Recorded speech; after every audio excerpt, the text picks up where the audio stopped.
dos 50 anos, a nossa pele não tem mais aquela aparência jovial. Já começa então a aparecer manchas, rugas e flacidez. Mas existem procedimentos que amenizam tudo isso. E é por isso que hoje nós viemos aqui conversar com a doutora Patrícia, ela que é especialista em rejuvenescimento facial. Boa tarde, doutora. Boa tarde, Suenir, tudo bem? É um prazer estar aqui com vocês novamente. Obrigada e o prazer é nosso, doutora. E para quem não sabe, a doutora Patrícia está cuidando da minha pele e também da Tatiane. E é muito importante, doutora Patrícia, a gente ir em algum evento e as pessoas dizer assim para você: oi, Suenir, como você está bem? Que bonita que você está, parece até que rejuvenesceu. Eu já comentei. A culpa é da doutora Patrícia, viu? E eu gosto muito quando as pessoas falam: nossa, como você tá bem, como você tá bonita, e não, nossa, como tá diferente, o que for que tu fizeste. Gosto muito quando as pessoas elogiam: você está bem. A gente não quer fazer nenhum procedimento que deforme e que tire a aparência natural da pessoa. A gente gosta de fazer procedimento aqui na clínica que deixa a pessoa com aspecto de jovialidade, mas mantendo a sua personalidade. E é isso que está acontecendo comigo, viu? Eu fiquei assim muito feliz pelos elogios. Então, doutora Patrícia, passamos dos 50 anos. O que fazer quando aparece assim, ó, se chama código de barra? Esses códigozinhos de barra que aparecem nos nossos lábios. Então, o que acontece? Quando a gente vai tendo mais idade, com o passar da idade, a gente vai perdendo um pouco das estruturas que a gente tem naturalmente no nosso organismo, no nosso rosto. Nessa região, por exemplo, é uma região que a gente tem uma gordura. Com o passar da idade, a gente vai diminuindo o nosso teor de gordura no rosto, então o rosto automaticamente vai caindo. Vai surgindo o códigozinho de barras, que é os famosos risquinhos que a gente começa a ter ao redor do lábio. Vai surgindo essa linhazinha aqui um pouquinho mais para baixo, que a gente chama de linhazinha do bulldog, né? São algumas expressões para facilitar. E a linhazinha do marionete. Então, o que a gente começa a fazer a partir, não digo dos 50, mas a gente pode até começar a fazer nos bem 40, antes, né? Pode começar nos 60, conforme vai vendo assim... A necessidade, né, doutora? Exatamente. Começou a surgir alguma coisa, quero fazer. Então, assim, para o códigozinho de barra, hoje o tratamento mais utilizado é o preenchimento com ácido hialurônico. Por quê? Porque a gente consegue devolver o volume onde a gente vai perdendo ao longo do tempo na nossa pele. Esses códigozinhos de barra são linhazinhas que se formam porque a pele ela vai murchando e vai perdendo aquela estrutura que eu acabei de falar para vocês. E tem que fazer quantos para não chegar a quebrar, né, doutora? Exatamente. Por exemplo, o Suenir não tem muito, porque é uma pessoa que não fumou, não tem o costume de beber. Pessoas fumantes, principalmente, acabam formando muito mais esse códigozinho de barra e muito antes. Eu já não tô mais nos 50, eu já tô na era dos 60. Então, tu ainda não tens tanto código de barra como aquelas pessoas que fumam, que tem aqueles vícios não muito bons para a saúde, né, que a gente sabe. Então, assim, quanto antes começar a tratar essa região, melhor. Hoje a gente usa o preenchedor com ácido hialurônico. É a melhor opção para o códigozinho de barra. Tá, e o... como se chama, doutora? Bigode chinês. Bigode chinês. O que fazer com bigode chinês? Então, o bigode chinês ele tem duas opções, tá? O bigode chinês ele se forma justamente para a gente perder essa gordura bem importante que a gente tem no malar, né? Que é como a gente chama essa região. A bochecha vai caindo e vai formando essa dobrinha que é o bigode chinês. Então, o que a gente faz? Duas opções. Ou a gente preenche o próprio bigode chinês, que aí a gente dá o volume para repor onde faltou. Ou então, uma opção que eu gosto muito e gosto até mais do que preencher o bigode chinês é revolumizar a região onde a gente perdeu essa estrutura muito importante.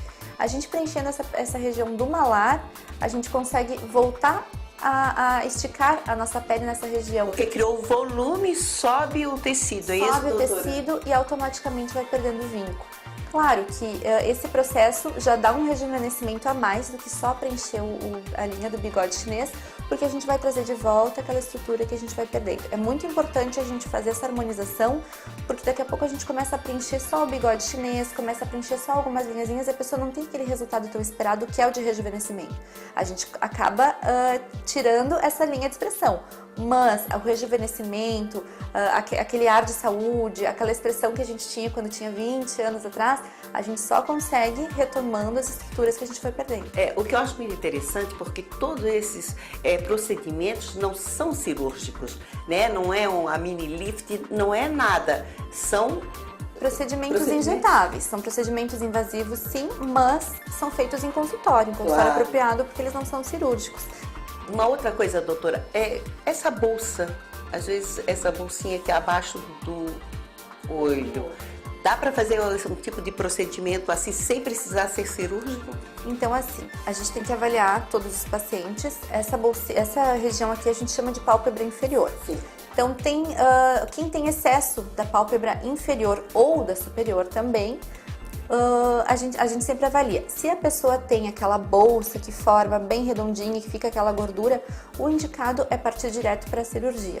Por quê? Se a gente for preencher a região, a pessoa vai ficar com aquele rosto inchado. Vai parecer, pode ser 7 horas da noite e a pessoa vai pensar, nossa, acordou agora. Então fica com aquele aspecto de inchado. Sim. Se tem a bolsa, o ideal é ir direto para a cirurgia. Ou se tem aquele excesso de pele que a gente não vai conseguir preencher só com ácido hialurônico, cirurgia. Se não, se a pessoa tem olheiras de profundidade, aquela linhazinha só de marcação, fica um vinquinho também que pode formar, aí a gente preenche com ácido hialurônico. Não precisa passar pelo processo da cirurgia. É muito comum, tá? A olheira, de profundidade, a gente preenche bastante com ácido hialurônico, fica um resultado bem natural, bem bonito, um aspecto de saúde, né? Que a gente sofre muito com as olheiras, então vale a pena. Doutora, então vamos falar um pouquinho de toxina botulínica. Quando deve ser usada? Bom, a toxina botulínica hoje ela tem diversas indicações e ela não tem uma idade assim, eu preciso começar a fazer a partir de tal idade, 30 anos, 40 anos. Né, doutora? Exatamente. Quem começa antes tem os benefícios de não formar as linhas de expressão. Agora, aquela pessoa que nunca fez, que já tem a pele mais madura, que já teve bastante exposição solar, que começa a ter as linhazinhas de expressão, deve começar a fazer assim que se sentir apta e segura. Quanto antes começar a fazer, melhor, porque a gente não vai ter que recuperar as linhas já formadas. Exemplo, doutora, então, antes mesmo que haja uma quebra, né? Porque quando a pele cria rugas, ela acaba quebrando, é isso, né? Ficando craquelada. Então, já fazendo com antecedência, vamos dizer, o preventivo... É o melhor do que fazer o curativo. Porque como é que se formam as rugas? Por exemplo, o famoso pé de galinha. A gente tem um músculo ao redor do olho e toda vez que a gente faz uma expressão, esse músculo contrai. E da maneira como ele contrai, vai fazendo as linhas. Por isso que a maioria das pessoas tem as mesmas linhas de expressões. Até pelo sorriso que vai, ou as pessoas têm um hábito muito de, né, usar o músculo da face para se expressar, né? Na região de praia a gente vai muito ao sol, então a gente tem costume de ficar com o olho mais fechadinho para conseguir ter uma melhor visão, né? É verdade. Doutora Patrícia, eu gostaria que a senhora deixasse um recadinho para o nosso público de casa masculino e feminino, viu? Sobre o rejuvenescimento facial. Então, o maior recado que eu posso dar hoje para vocês é o seguinte, a gente não tem como não envelhecer, a gente não tem essa escolha, todo mundo vai envelhecer, mas a gente tem a opção de escolher como quer envelhecer. Então, quanto antes a gente começar a se cuidar, melhor a gente vai chegar na nossa velhice. A gente tem essa opção e a gente deve fazê-la com consciência. Obrigada mais uma vez, doutora Patrícia, pela participação aqui no programa Atitude Mais e voltaremos com certeza com mais dicas, né? Muito obrigada, agradeço a nossa parceria de sempre, foi sempre um prazer estar aqui com vocês. Obrigada.